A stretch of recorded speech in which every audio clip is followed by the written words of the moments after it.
Hey guys, Helen Hart Smith here again from the Heart of the Witch's Path YouTube channel. Hope you're having an awesome day. I'm having a good day. It's cold. Ooh, it's cold here in Michigan.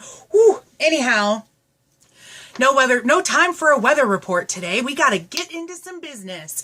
So today I am bringing you my video in my ongoing series for my master spell work, and this is the Sagittarius month. So I of course have my little cheat sheet here. So let's talk about some correspondences for these lovely Sagittarians that we have here. I have to say that Sagittarius has a special place in my heart because my mother is a Sagittarius and I love her a lot. Mwah. Happy late birthday now, Mom. I mean, I talked to you on your birthday, but anyhow, there's lots of other close friends too that are Sagittarians. So I have much love for all my Sagittarians out there. Anyhow, Sagittarius goes from November 23rd until December 21st. It is ruled by the planet Jupiter. And so the planet properties of Jupiter deal with business, education, and law. Okay? It is a fire element, and it's also mutable in its qualities.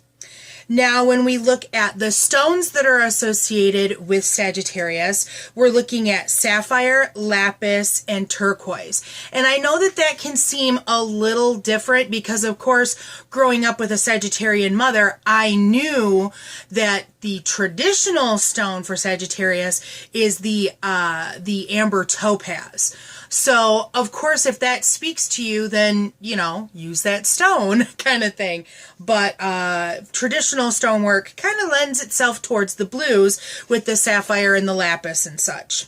Now, when talking about, I actually want to do colors first because I want to do the flowers and herbs last. So, colors are lilac and purple, which I think is kind of interesting that they hue themselves close to the blues of the stones, but they kind of don't. That's kind of interesting that it's not blue colors because of blue stones.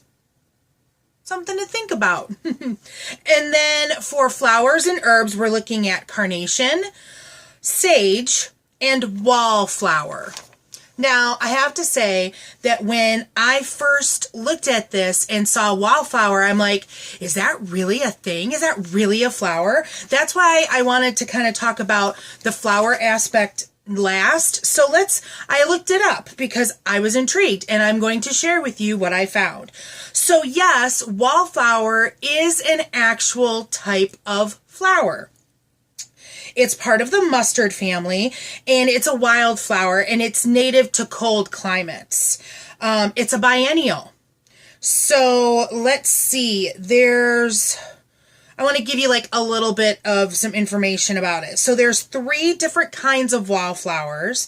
And so we have the English wallflower, and that is like a dark red, yellow, orange, or even purple in color. And so it's a common sight in spring flower beds. The English wallflower is. Then there's the Siberian wallflower.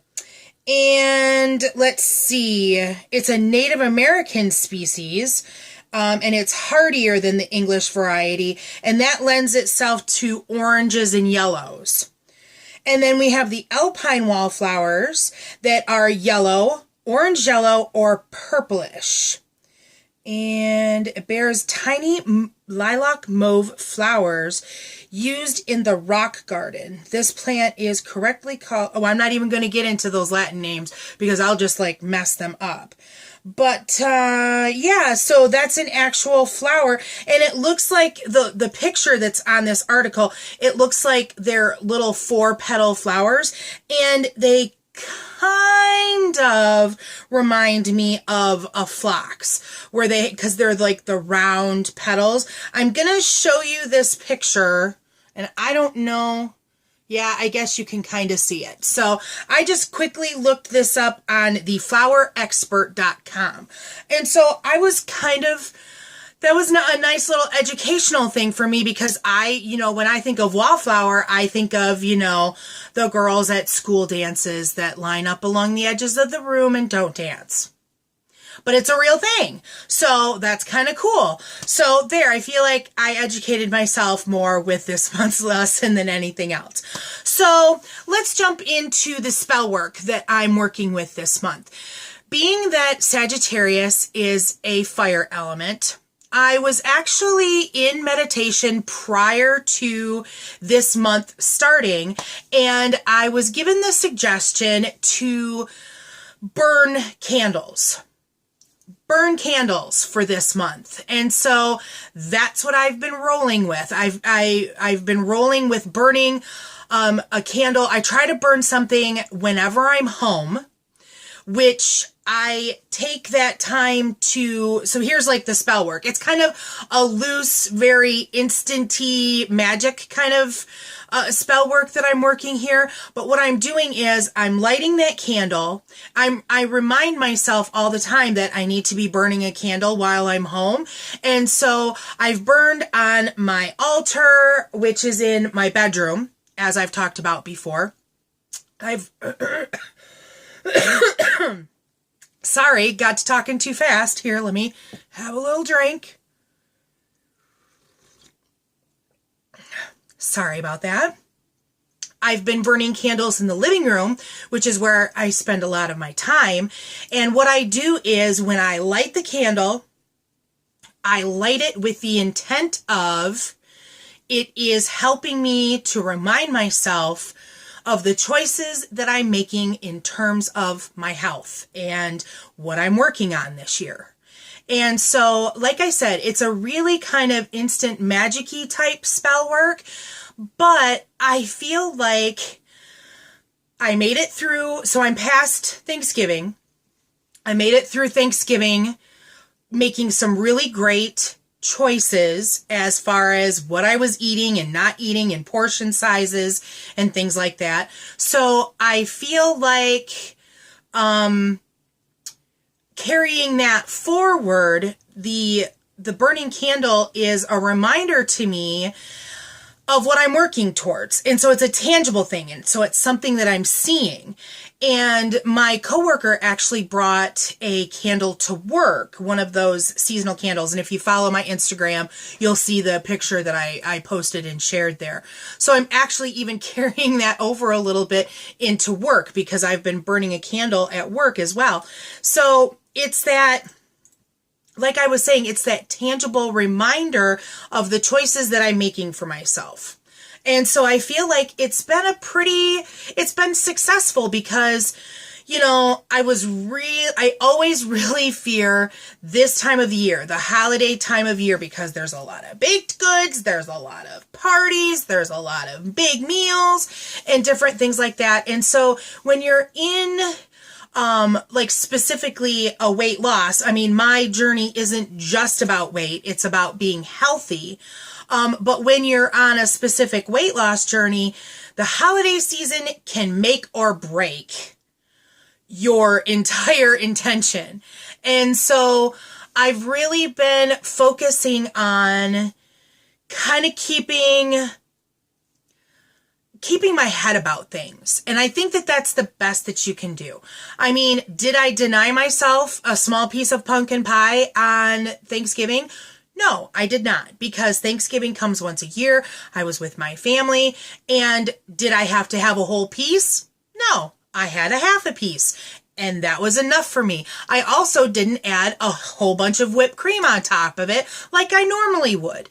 So it's all about that moderation, and I feel like if I can continue that kind of outlook as I move from Sagittarius into Capricorn and finishing out the year, then I feel like I'm sitting pretty good. And so as far as like the mundane stuff and how that's going, I think I'm doing pretty well. I have not experienced any more dramatic weight loss or anything like that, but I don't think I've mentioned it here. On my Fitbit, I had set my daily step goal to 8,000 steps. And about a week or two ago, so I'm not sure if I shared this in my my last video, but I have upped my steps a day to 10,000. And I'm really kind of focusing on moving at work and things like that. And I'm actually getting my 10,000 steps generally before I leave work. So that's pretty good. You know, I'm getting up and moving. Like I've said before, I have a desk job. And so it's sometimes hard to get up and move around, but I'm making it happen. It's a priority for me. And so as we're transitioning into this cold weather and I'm pulling out the cold weather, not the warm weather, pulling out the warmer clothes, and I'm finding that things are fitting a lot better than they did last year. My jeans are not like cutting off circulation anywhere and things like that. So I'm also trying to do some muscle working while I'm sitting watching TV or something like that. Schedule has been kind of crazy so that I haven't been to the gym, which kind of bums me out. And I'm hoping to get back into that gym rotation, maybe after the first of the year, although we all know that after the first of the year is when gyms get crazy busy. So that might be kind of nightmarish. But the roomie and I were hoping, she made a comment the other day that she was hoping to get back to the gym. Her schoolwork has really been kind of kicking her hiney, but she's only got about 5 months to go and she'll be done. So yeah, we're kind of looking at, you know, those types of things still too. I feel good. I don't have, you know, as I'm sitting here talking about this, I'm realizing that I don't have the knee pain that I normally do. I think that my joints are probably affected a little bit by the cold. I think that there's some arthritic tendencies, although it hasn't been diagnosed by a doctor.